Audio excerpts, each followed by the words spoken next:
Jika Anda memiliki unek-unek ataupun segala macam prahara, bisa saya selesaikan dengan secara seksama. Dengan hanya Anda menyumbangkan Rp50.000 di www.majelislucuindonesia.com, Anda sudah mendonasikan suatu hal yang berbaik dan berbakti kepada negeri ini. Serta Anda hanya menyimak saja dari rumah, Anda bisa puas dengan segalanya. Berjayalah Indonesia. Oh my gosh.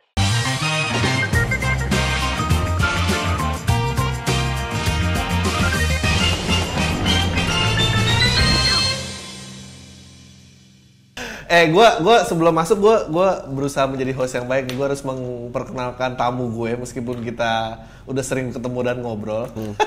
Panji Pragiwaksono, lu tuh apa ya sekarang? Content creator, comedian, apa lagi Ji? Radio udah enggak dong. Presenter? Kadang-kadang ada jobnya tapi jarang, kayak misalkan presenting award. Tapi secara umum ya pelawak aja bro, beda-beda format, kadang-kadang di panggung. Mr. World Tour ya? Mr. World. Lu kalau dipanggil Mr. World Tour tuh gimana sih? Hah? Sebel gue, satu kantor tuh sempet manggil gue Mister, sampai gue gebrak meja. Woi, ini Mister nih, gara-gara lu pada nih semua orang sekarang manggil gue Mister. Gue ngilu, gue males gue dengernya. Gue juga membagi kategori. Kalau orang yang manggil gue suami lu cinta Luna, there is no way orang itu jadi teman gue. orang itu nggak punya kedalaman apa-apa dalam hidup, beneran. Nggak mau dibawa kemana lagi pembicaraannya, nggak bisa kan? Ji, how you holding up man dengan COVID ini? Actually, I'm doing good. Mungkin untuk 1 minggu pertama gue bingung apa yang mesti dilakuin. Terus sejujurnya ini akan terdengar aneh mungkin untuk yang lebih kenal gue sebagai pelawak ketimbang jadi seorang ayah. Sejujurnya 1 minggu pertama, men, itu sekolah di rumah itu bikin gue pengen banting laptop, banting handphone, semua. Ini iPad-nya anak gue live streaming satu kelas isinya belasan anak, berisik semua. Yang cowok juga streaming dengan satu kelas, gurunya yang ngoceh mulu. Gue stres karena sekolah di rumah tuh tugasnya datang dari sekolahan, tapi yang memastikan anak yang mesti ngelakuin tuh orang tuanya. Jadi gue pusing selama 1 minggu pertama. Hidup gue tuh baru bisa bekerja jam 2.45. Tapi sekarang setelah seminggu, terus gue mulai punya waktu untuk ngerjain ini itu, nyari ide. Banyak yang lucu di internet, jadi gue respon gitu-gitu aja. Gue 2 minggu pertama tuh tough banget sih buat gue. Keparnoan dan segala macam. Lo yang lo takutin sekarang apa, Ji? Yang gue takutin, gue susah sih lu ngomong, dan lu kenal gue ya, gue tuh kan ultra optimistis ya, jadi gue tuh kalau misalnya ada zombie apokalips tuh gue mati duluan jadi zombie tuh gue kayak orang bego kelakuan gue setiap hari tuh keluar, tidak ada apa-apa. Zombie tuh hanya orang baik yang hidup di lingkungan yang salah. Gue pam terakhir gue bikin tur kantor, tapi gue gimana ngubah kantor ini jadi bunker, men. Jadi bahtera terakhir kemanusiaan. Maksudnya gue zero faith terhadap government. Gue yakin dolar crashing down, rupiah ngikut dolar crash semua, nggak ada. Udah gue makan apa yang gue tanam aja. Ya tapi kan itu kan kalau misalkan dolar naik, seperti yang lo tahu, YouTuber happy banget ini. YouTuber. Iya. Tapi kan YouTuber happy banget itu kan kalau kliennya masih bisa beriklan. Dia tuh lupa kalau ini tuh semua berantai gitu. Iya sih, iya benar. Maksudnya AdSense hanya mengucurkan uang kalau misalkan kliennya masih punya duit untuk beriklan di YouTube gitu kurang lebihnya ya. Iya. Kalau slotnya udah nggak dibeli orang kan, dan nggak ada. Ya mungkin. Ya, tapi gue juga nggak tahu sih mana yang runtuh duluan dan apa segala macam. Lu nggak worry, lu optimistik ya? Gue sih in terms of financial situation, gue beruntung karena masih ada tabungan. Makanya gue selalu bilang sama orang-orang, nih kalau udah kayak gini-gini sekarang nyesel lu kagak ada tabungan lu. Makanya nabung lu, kerja beli sepatu-sepatu aneh-aneh, jam aneh-aneh, handphone aneh-aneh. Gue kalau secara financial, I'm in a good situation, gue cukup oke. Terus mungkin dari sisi tour aja. Nah ini yang paling sering ditanyain orang, nih tour gimana? Gue tuh saking gue ultra optimisnya, gue tuh selalu ngerasa ya paling mundur, tour tidak akan batal, paling mundur. Gue tuh butuh manggung. Jadi saat ini sih kecemasan nggak ada sih.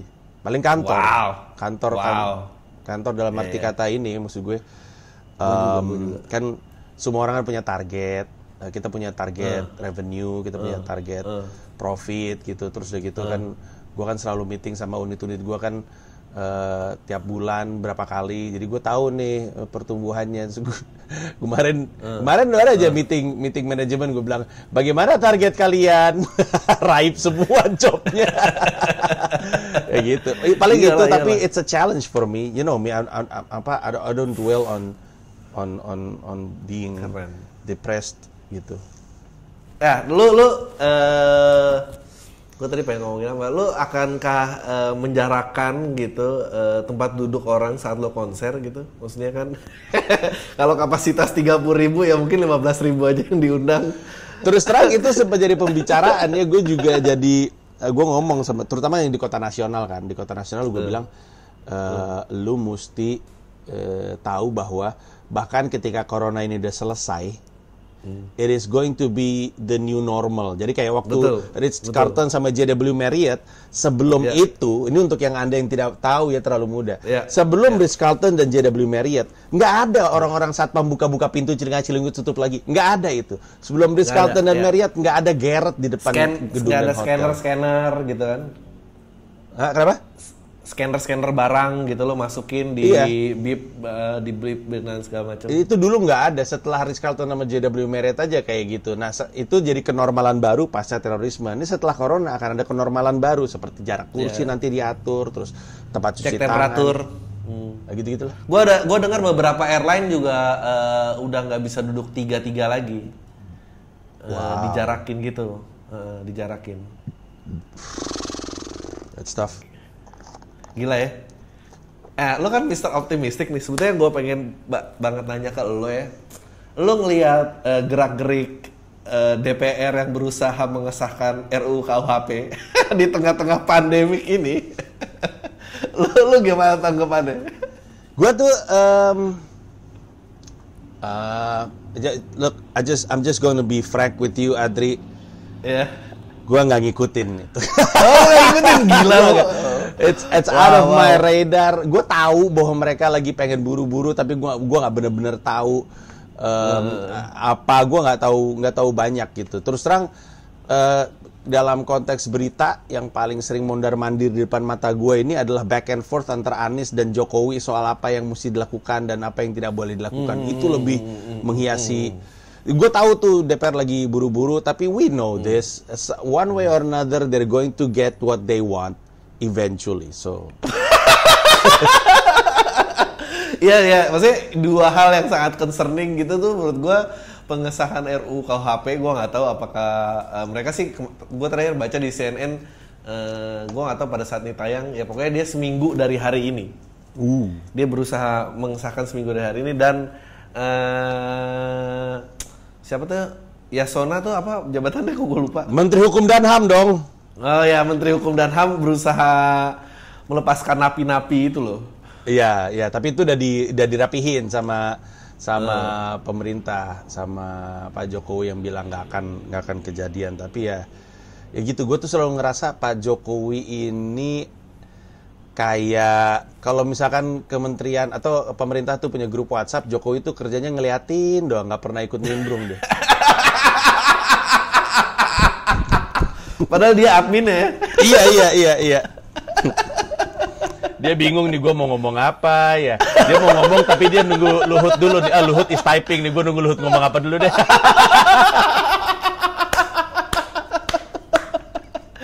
Ya. Anjing. Ya gue tuh gak tahu ya apa karena kondisinya juga lagi lockdown kayak ke-trigger tuh gampang banget loh. Kayak,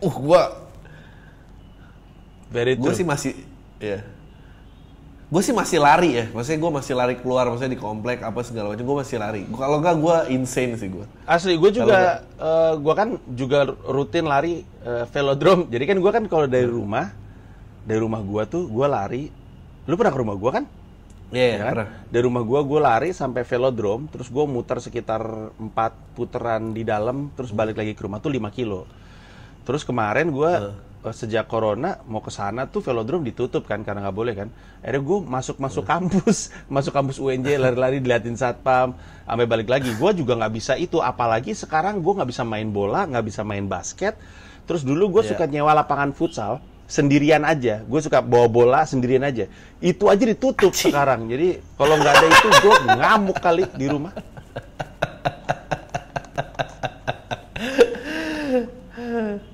Gue tuh kadang-kadang kayak, apakah ini cara universe gitu ngeprank kayak kalian sih sering posting-posting kebahagiaan yang palsu di sosmed, kita lihat gitu keasliannya bagaimana. Nobody's out gitu.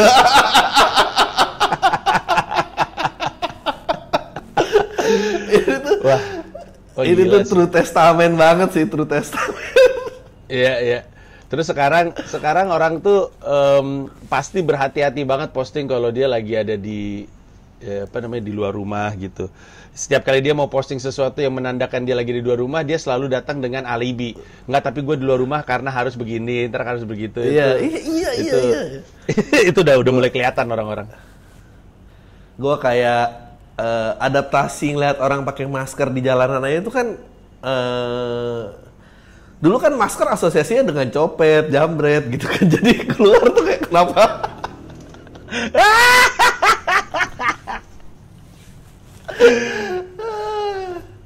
Gue udah ngomong ke Coki, gue udah stop ngasih duit ke tukang parkir karena kalau gue kena dari tukang parkir somehow gue nggak rela gitu kayak. Lo harus tahu tadi ini kan gue beli kopi ya, terus gue beli kopi 2 kan buat gue sama Gamila. Terus abis gue ngambil dari si GoFood-nya, plastiknya, gue masuk ke kamar, terus gue mau ngasih kopi ke Gamila. Gamila tiba-tiba bangkit, di tangannya ada semprotan. Anjing, gue kayak apa? Tangan gue disemprot, plastiknya disemprot, kopinya disemprot. Terus kata gue, ya apaan sih nih? Itu gitu, Parno. Jadi kalau tentang pemerintah nih, eventually they gonna get what they want ya. Bukan, iya, pemerintah dan legislatif ya. Ini dua-duanya punya agenda masing-masing. They're going to get what they want. Terus to them it's just perfect timing. Jangan-jangan nih doanya mereka ya. Apa nggak dengar gue sorry tadi apa? Enggak nih, jangan-jangan doanya apa? Mereka ya. Jangan-jangan nih doanya mereka. Mereka yang pengen. Ya, gue tuh nyari satu orang yang dalam meeting terus tiba-tiba dia ngide, gimana kalau ngesainnya sekarang aja, mumpung nggak ada orang, Pak. Bener juga kamu kayak, you know. Gak karena gue bahwa mereka masih meeting aja mengagumkan buat gue, karena kita emang kayaknya banyak, ini kita ngomongin DPR ya, kayaknya orang banyak kecolongan dengan asumsi kayaknya DPR orang sebanyak itu meeting online, orang kita berdua aja mau bikin Google Meet ini aja susah banget, and we're not that old ya kan. Jadi kita berpikir nih orang-orang tua ini kayaknya mereka nggak akan deh. Ternyata mereka iya loh, jalan and then they get what they want. Malu lah sebenarnya anak-anak muda ini kecolongan sama bapak-bapak tua dengan misi-misi mereka. Nggak ada yang mau ini nyebarin apa gitu satu di situ terus ya gitu.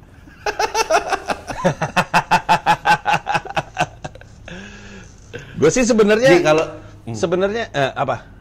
Nggak, terusin, sorry. Nggak, gue tuh sebenarnya yang gue baru sadar ya bahwa ketika lagi nggak corona, maksudnya hari-hari biasa, gue kan banyak keluar aja, badan gue tuh gerak mulu. Ntar gue dari meeting sebelah sini, habis itu kerjaan sebelah sini, habis itu gue mesti segala macam gue lakuin. Terus ketika gue nggak mesti kemana-mana badannya, tiba-tiba otak gue jadi lebih kreatif aja dalam melakukan sesuatu. Makanya gue tuh belakangan ini bikin aja gue di Instagram, bikin sesuatu. Pikir-pikir, ini dari mana idenya ya? Orang-orang pada bilang, ini kenapa si Panji tiba-tiba begini? Terus gue pikir, kayaknya idenya mungkin selama ini ada kalau misalkan dibiarin nganggur. Cuma masalahnya karena nggak ada waktu itu. Makanya orang-orang kayak gue dan mungkin orang-orang kayak lu punya waktu untuk diri sendiri itu baru malam kan. Makanya gue nulis beat banyak kan malam, nulis naskah banyak kan malam gitu. Creative juice-nya ada ketika kita station gitu, nggak gerak kemana-mana. Ya, betul. Menurut lo future of comedy gimana nih setelah COVID?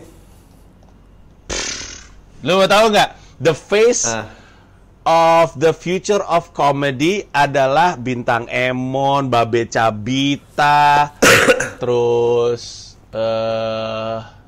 ya mungkin Coki, Muslim, Viko, yaitu orang-orang itu yang shiftingnya tuh cepet banget gitu. Betul. Nemu tempat dan nggak tahu ya. Raditya Dika, Babe Cabita sih sebenarnya. Raditya Dika mah udah dikenal YouTuber. Babe Cabita tuh dalam satu titik di hidupnya pengen shifting jadi content creator dan sekarang Instagramnya udah kayak orang gila. Kemarin masuk 9gag, gila tuh orang tuh.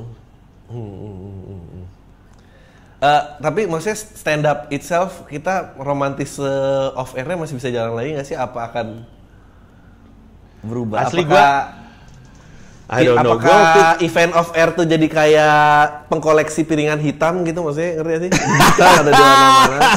And then off air. Orang akan ngoleksi tahu nggak apa? Lembaran tiket tau nggak lo? Gila lu zaman ini gue tuh masih ada lu zamannya acara off air tuh masih ada dulu tuh.